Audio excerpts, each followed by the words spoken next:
നിങ്ങൾ ഒരു companion ഡോഗിനെ നോക്കുന്നുണ്ടെങ്കിൽ Labrador അതിന് ആപ്റ്റ് ആയിട്ടുള്ള ഒരു ഡോഗ് ബ്രീഡാണ്. ലാബ്രഡോർ മറ്റുള്ള ഏത് ഡോഗ് ബ്രീഡ്സിനേക്കാൾ പോപ്പുലർ ആണ്. കാരണം ഇവരുടെ ഫ്രണ്ട്ലി നേച്ചറും ആൻഡ് ഇന്റലിജന്റ് കാരണം. ഇവർ കുട്ടികളായിട്ടും മുതിർന്നവരുമായിട്ടും വളരെ ഇണക്കവും എന്നാൽ ഒട്ടും അഗ്രസീവ് അല്ലാത്തൊരു ഡോഗ് ബ്രീഡാണ്. ഇവർ നല്ല മസ്കുലറും അതുപോലെ തന്നെ മീഡിയം ടു ലാർജ് സൈസിലാണ് വരുന്നത്. ഇവരെ പൊതുവെ ഗൈഡ് ഡോഗായിട്ടും അതുപോലെ തന്നെ തെറാപ്പി ഡോഗായിട്ടും യൂസ് ചെയ്യാറുണ്ട്. ഇതുപോലത്തെ ഫ്രണ്ട്ലിയും ബ്രേവുമായിട്ടുള്ള ഡോഗ് ബ്രീഡ്സിനെ നിങ്ങൾ നോക്കുന്നുണ്ടെങ്കിൽ ഞങ്ങളെ ഇപ്പോൾ തന്നെ കോൺടാക്ട് ചെയ്യൂ. With KCI without KCI dog breeds available ആണ്. Also all India all Kerala safe and secure ഡെലിവറിയും പോസിബിൾ ആണ്. അടുത്ത നമുക്ക് വേണ്ടിയുള്ളത് സ്ട്രോങ് ആൻഡ് മസ്കുലർ ബിൽഡ് ആയിട്ടുള്ള ഒരു ഡോഗ് ബ്രീഡാണ് German shepherd dogs. German shepherd puppies ലോകത്തിൽ ഏറ്റവും കൂടുതൽ പോപ്പുലറും ഇന്റലിജന്റുമായിട്ടുള്ള ഒരു ഡോഗ് ബ്രീഡാണ്.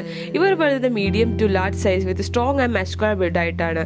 ഇവർ വളരെ ഇന്റലിജന്റും അതുപോലെ തന്നെ ലോയലും പ്രൊട്ടക്റ്റീവുമായിട്ടുള്ള ഡോഗ് ബ്രീഡാണ്. ഇവർ കൂടുതലായിട്ട് യൂസ് ചെയ്യുന്നത് ഗാർഡ് പർപ്പസിന് വേണ്ടിയിട്ടാണ്. ഇവർ ഇവരുടെ ഓണേഴ്സിനോട് വളരെ ലോയലും പ്രൊട്ടക്റ്റീവുമാണ്. ഇതുപോലത്തെ top quality top pedigree lineage വരുന്ന ഡോഗ് ബ്രീഡ്സിനെ നിങ്ങൾ നോക്കുന്നുണ്ടെങ്കിൽ ഞങ്ങളെ ഇപ്പോൾ തന്നെ കോൺടാക്ട് ചെയ്യൂ. With KCI without KCI dog breeds available ആണ്. Also all India all Kerala safe and secure ഡെലിവറിയും പോസിബിൾ ആണ്.